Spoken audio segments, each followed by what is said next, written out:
வணக்கம். கலாம் ஆண்டு 4 நாள் 324 திங்கட்கிழமை செப்டம்பர் 2, 2024. இன்றைய நம்பிக்கை செய்திகள். தமிழகத்தின் தலைநகரில் இன்று RTI திருவிழா. செப்டம்பர் 1 ஞாயிறு இன்று சென்னை சேப்பாக்கம் சென்னை பல்கலைக்கழகத்தில் கல்லூரி மாணவர்கள், இளைஞர்கள், பொதுமக்கள் என்று 300க்கும் மேற்பட்டவர்கள் தகவல் அறியும் உரிமை சட்ட பயிற்சியை பெற்றனர். இப்பயிற்சி காலை சரியாக 10 மணிக்கு தொடங்குவதற்கு 10 நிமிடத்திற்கு முன்பாகவே அரங்கம் நிறைந்துவிட்டது. இப்பயிற்சிக்கான முக்கியத்துவத்தை நன்றாகவே உணர்த்தியது.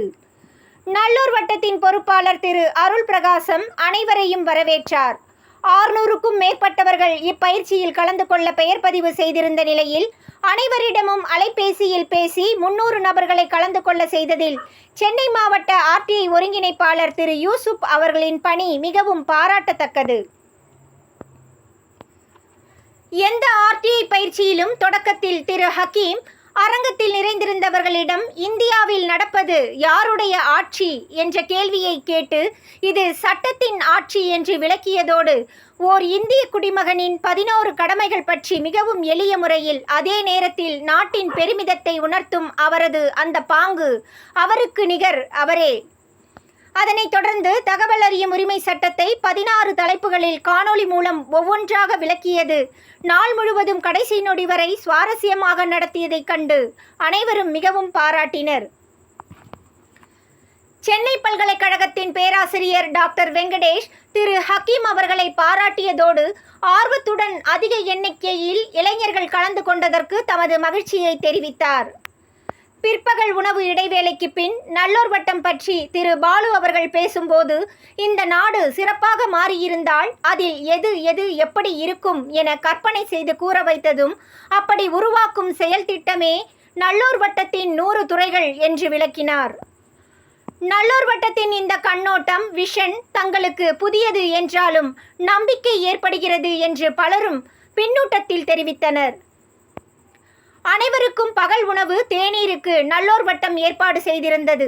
இறுதியாக அனைவரும் குழுப்படம் எடுத்துக்கொண்டு தொடர்ந்து அனைவரும் ஒருங்கிணைந்து பயணிக்க உறுதி பூண்டனர் என்றும் தேசிய கீதத்துடன் இப்பயிற்சி வகுப்பு நிறைவு பெற்றதாக திரு அருள் பிரகாசம் தெரிவித்தார்.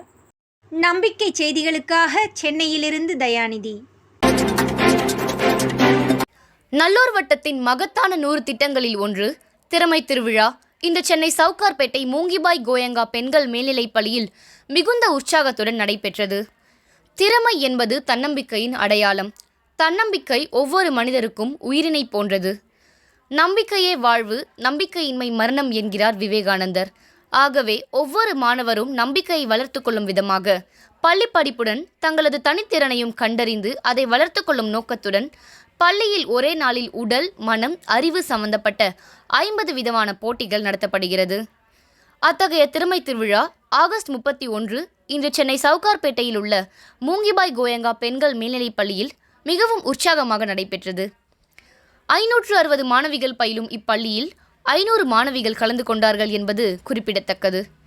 மைதானத்தில் நடக்கும் போட்டிக்காக ஈட்டி எறிதல், உயரம் தாண்டுதல், நீளம் தாண்டுதல், வட்டெறிதல், ஷாட்புட், கைப்பந்து, பேட்மிண்டன், கபடி, கோகோ, மெல்ல சைக்கிள் ஓட்டுதல், வேகநடை, கயிறு தாண்டுதல், தடை ஓட்டம், கூடைப்பந்து, சிலம்பம், கண்ணை கட்டி குறிவைத்தல், அறைகளில் செய்தி வாசித்தல், பாட்டு, பேச்சு, கவிதை, கட்டுரை, நடனம், கோலம், மெஹந்தி, பல்லாங்குழி, கல்லாங்காய், யோகா, கேரம், ஓவியம், கைவினைப் பொருட்கள் தயாரிப்பு, புகைப்படம் எடுத்தல், தகவல் சேகரித்தல், மொழித்திறன், டீச்சிங், பலகுரல், இசைக்கருவி வாசித்தல், திருக்குறள், தேசிய கீதம் ஆகிய போட்டிகளில் மாணவர்கள் கலந்து கொண்டு தங்களது திறமைகளை வெளிப்படுத்தினர்.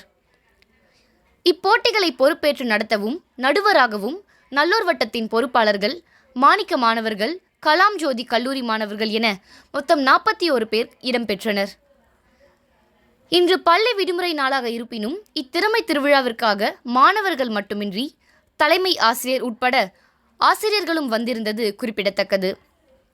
காலை சரியாக 9:30 மணிக்கு தொடங்கிய போட்டிகள் திட்டமிட்டபடி பகல் 1 மணிக்கு நிறைவடைந்து பகல் உணவிற்கு பிறகு 2 மணிக்கு பரிசளிப்பு விழா தொடங்கியது.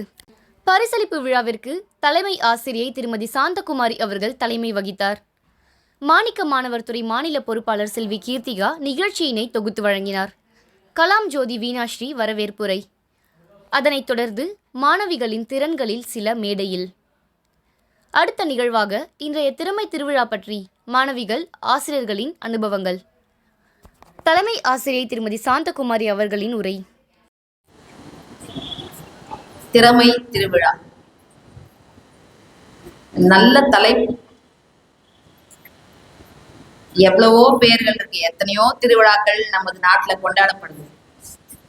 தேசிய விழாக்கள் இருக்கட்டும், கிராமிய விழாக்கள் ஆகட்டும், நாம் மகிழ்ச்சியாக இருப்பதற்கான மத சார்பான விழாக்கள் ஆகட்டும், அது அனைத்திலுமே ஒரு குறிப்பிட்ட சாராருக்கு மட்டுமே மகிழ்ச்சி தரக்கூடிய விழாக்கள் அவை எல்லாமே. ஆனா ஒரு பள்ளிக்கூடத்துல அனைத்து தரப்பட்ட மாணவிகளும் ஆசிரியர்களும் இணைந்து என்னையும் அதில் இணைத்து கொண்டு ஒரு விழா இவ்வளவு சிறப்பாக நடைபெற முடியும் என்றால் இவர்களால் மட்டுமே அது சாத்தியமாகும். வாழ்த்துரை ஆசிரியை தீபலட்சுமி.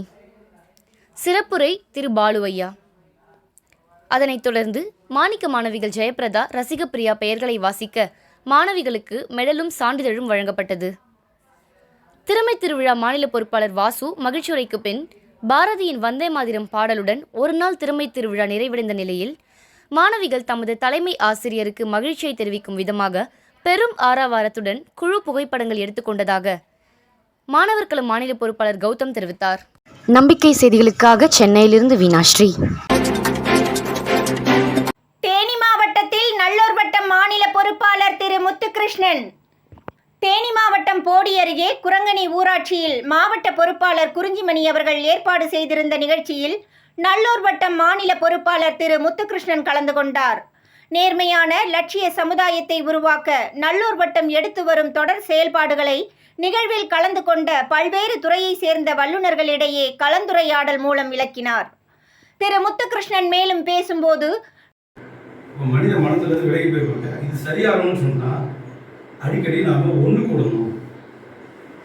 இதோ இன்னும் அடிக்கடி மீட் பண்ணிட்டு போட்டா போதுமா? அப்படி இல்லை. மீட் பண்றது மூலமா நம்ம மனசு ஒருத்தருக்கு ஒருத்தர் பரிமாறப்படுது, நம்பிக்கை வருது. இங்க வந்து எல்ஐசி பேசுறது கிடையாது, எம்எல்ஏ பேசக்கூடாது, அதெல்லாம் இல்லை. பொது விஷயத்துக்காக நம்ம ஒன்றா வந்திருக்கிறோம். அந்த அக்கறையின் பேர்ல தான் வந்திருக்கிறோம். நம் நாட்டின் அரசியல் இன்று கட்சிக்கானதாக மாறிவிட்டது. இந்நிலையில் அரசியலை முற்றிலும் மக்களுக்கானதாக, மக்கள் அரசியலாக மலர செய்வதே அனைத்து பிரச்சனைகளுக்கும் மட்டுமல்ல, நாட்டின் முன்னேற்றத்திற்கும் அதுவே தீர்வாக அமையும் என்று உறுதியாக கூறினார். மேலும் இன்று சமூக சேவையாக நடைபெற்று கொண்டிருக்கும் அனைத்து செயல்பாடுகளையும் சமூக பொறுப்பாக மாற்றிக்கொண்டு செயல்படுவதை சமூக செயல்பாட்டாளர்கள் உறுதிப்படுத்த வேண்டும். மக்களுக்கான மேம்பாட்டு செயல்பாடுகளை மக்கள் குழுவாக இணைந்து செயல்பட்டால்தான் வெற்றி காண முடியும். தனி மனிதராக செயல்படலாம், ஆனால் அச்செயல் எதுவும் இதுவரை முழுமையான அல்லது நிரந்தரமான வெற்றியை கொடுத்ததில்லை. ஆகவே ஒருங்கிணைந்து வலுவாக அறிவார்ந்து செயல்படக்கூடிய குழுவை உருவாக்க நல்லூர் வட்டத்தில் 100 துறைகள் உருவாக்கப்பட்டுள்ளது என்றார். அவற்றில் ஏதாவது ஒரு துறையை மக்கள் ஒவ்வொருவரும் தேர்ந்தெடுத்து அத்துறைக்காக பணியாற்றும் போது அக்குழு அத்துறையில் நல்ல வளர்ச்சியை பெறும். அதே போன்று உள்ளாட்சியில் மக்களாட்சி நடைபெற நாம் எடுக்கும் அனைத்து முயற்சிகளும் கூட ஒருங்கிணைந்த அறிவார்ந்த குழுவை உருவாக்க அடித்தளமாக அமையும்.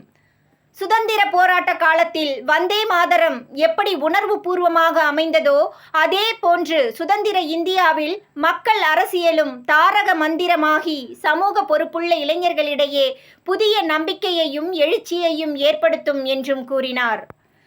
மேலும் மக்கள் அரசியல் என்னும் இந்த தாரக மந்திரத்தை அனைத்து மாவட்டங்களிலும் கிராமங்கள் வரை கொண்டு செல்வதை பேராசிரியர் திரு பழனித்துறை ஐயா மற்றும் நல்லூர் வட்டம் திரு பாலு ஐயா அவர்கள் தலைமையிலான குழுவினர் தமிழகம் முழுவதும் தீவிரமாக பணியாற்றி வருகிறார்கள். மாண்புமிகு மக்களை சந்திக்கும் இவர்களது இந்த மக்கள் அரசியல் பயணம் வெகு விரைவில் தேனி மாவட்டத்திற்கு வருகை தரவிருப்பதாகவும் கூறினர்.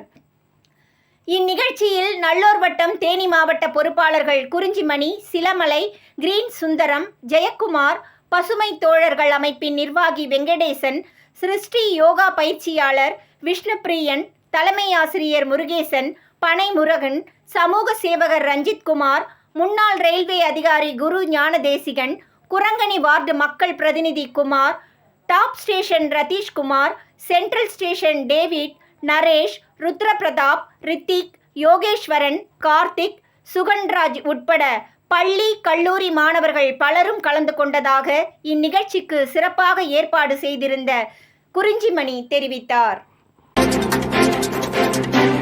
திண்டுக்கல் காங்கிரஸ் கமிட்டி நடத்திய ஊராட்சி மன்ற தலைவர் வேட்பாளர்களுக்கான பயிற்சி முகாமில் நல்லூர் வட்டம் பொறுப்பாளர்கள் கலந்து கொண்டு பயிற்சி அளித்தனர். ஆகஸ்ட் 31, செப்டம்பர் 1 சனி மற்றும் ஞாயிறு இரு தினங்கள் திண்டுக்கல் தெற்கு மாவட்ட காங்கிரஸ் கமிட்டி வருகிற உள்ளாட்சி மன்ற தலைவர் தேர்தலில் போட்டியிடவிருக்கும் தம் கட்சியினருக்காக தலைமை பயிற்சி முகாமினை திண்டுக்கல் லைஃப் சென்டரில் நடத்தியது. இதில் பேராசிரியர் திரு பழனித்துறை ஐயா அவர்களின் தலைமையில் நல்லூர் வட்டத்தின் கிராமக்கள பொறுப்பாளர் திரு ஸ்ரீதர் பச்சையப்பன், ஆர்டிஐ துறை மாநில பொறுப்பாளர் திரு ஹக்கீம், பிரதாபராமபுரம் ஊராட்சி மன்ற தலைவர் திரு சிவராசு, வையம்பட்டி ஊராட்சி மன்ற தலைவர் திரு சூர்யா சுப்பிரமணியம், கோடங்கிபாளையம் ஊராட்சி மன்ற தலைவர் காவி பழனிசாமி, தன்னாட்சி நந்தகுமார் ஆகியோர் கலந்து கொண்டு பயிற்சியளித்தனர். இதில் கலந்து கொண்டவர்களுக்கு இப்பயிற்சி முற்றிலும் புதுமையாக இருந்ததோடு மக்களை ஒருங்கிணைத்து செயல்படுவது, தகவல் அறியும் உரிமை சட்டத்தை பயன்படுத்துவது போன்றவை மிகவும் பயனுள்ளதாக இருந்தது. குறிப்பாக பேராசிரியர் பழனித்துறை அவர்கள் ஊராட்சி உருவான 73வது சட்ட திருத்தம் பற்றியும், ஊராட்சியின் மேம்பாட்டிற்கு மத்திய மாநில அரசாங்கங்களின் செயல் குறைபாடு காரணமாக கிராம அரசாங்கம் உருவாக்கப்பட்டது, அதன் வலிமை, இன்றைய தேக்கநிலை பற்றியெல்லாம் விரிவாக எடுத்துரைத்தார். திரு ஸ்ரீதர் பச்சையப்பன், கிராமம் வளர்ச்சியடைய வேண்டுமானால் ஒருவர் பொறுப்பேற்று ஒரு குழுவை உருவாக்கி கிராம வரைபடம், கிராம புள்ளி விவரங்கள், கிராம வளர்ச்சி திட்டம் தயாரிப்பது என்ற 10 அடுக்கு செயல் திட்டத்தை முழுமையாக விளக்கியதாகவும், திரு ஹக்கீம் ஒரு இந்திய குடிமகனின் 11 அடிப்படை கடமைகள் பற்றி விரிவாக விளக்கினார். இம்முகாமிற்கு திண்டுக்கல் மாவட்டம் தெற்கு காங்கிரஸ் கமிட்டி தலைவர் திரு சதீஷ் சிறப்பாக செய்திருந்ததாக திரு ஸ்ரீதர் பச்சையப்பன் தெரிவித்தார். இதில் கலந்து கொண்ட பலர் தம் பகுதியில் இதே போன்ற தொண்டர்களை ஒருங்கிணைப்பதாகவும், இக்குழு அப்படியே வருகை தந்து இதே பயிற்சியினை அவர்களுக்கும் அளிக்கும்படி கேட்டுக்கொண்டதாக திரு ஸ்ரீதர் பச்சையப்பன் மேலும் தெரிவித்தார். நம்பிக்கை செய்திகளுக்காக சென்னையிலிருந்து தயாநிதி.